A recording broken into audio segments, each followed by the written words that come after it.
Pria ini mengolesi tubuhnya dengan ikan untuk mengelabui polisi yang sedang mencari seorang penjahat dengan anjing pelacaknya, dan terbukti trik itu mampu mengelabui para petugas. Sebelum kejadian ini, polisi melakukan penggerbekan terhadap kapal yang dimiliki oleh Feraya. Mereka membuka setiap box untuk mencari sesuatu, namun di dalam box hanya ada hasil tangkapan dari laut. Petugas ini berkata bahwa dia tidak menemukan apa-apa kecuali ikan. "Apakah Anda berharap menemukan barang haram di kapalku?" ujar Feraya. Hal itu membuat Vikram pun pergi. Tapi para polisi tidak mengetahui bahwa di bawah air anak buah Feraya membawa barang-barang branded selundupan untuk dijual ke pembeli dan mendistribusikannya ke pasar. Lain halnya dengan Kala yang melakukan bisnis ilegal menyelundupkan barang haram tanpa sepengetahuan Feraya.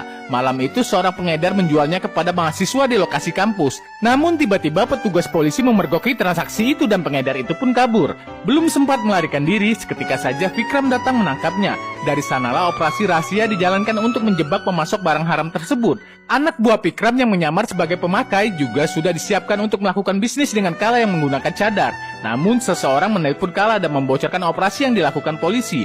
Dia memberitahukan bahwa semua itu adalah jebakan Vikram. Mengetahui itu, Kala berusaha kabur melarikan diri. Namun Vikram berusaha mengejarnya dan mencakar dada Kala hingga bajunya sobek. Tapi sayangnya Kala berhasil lolos, sehingga Vikram hanya memiliki sobekan baju saja. Keesokan harinya Vikram mendatangi kawasan Feraya dengan membawa anjing pelacak. Karena Vikram tidak menemukan pelakunya, dia pun memerintahkan agar semua pria di sana untuk membuka baju.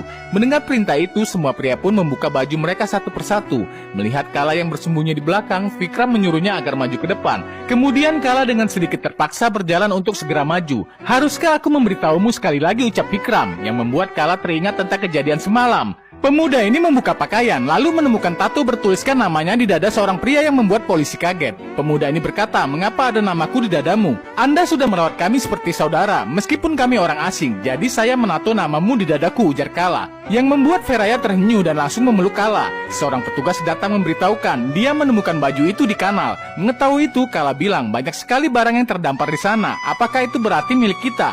Ketika Vikram menyuruhnya diam, Vikram mengatakan pengedarnya pasti ada di daerah sini dan dia berjanji pasti akan menangkap orang itu. Feraya marah karena Vikram sudah membuat tuduhan terhadap para warga yang tidak bersalah. Namun saat Vikram mengeluarkan senjata, Feraya pun menghindar. Karena tidak ada yang mengaku, sebagian orang pun ditahan sementara di penjara termasuk Feraya. Sedangkan para warga melakukan demonstrasi di depan kantor polisi.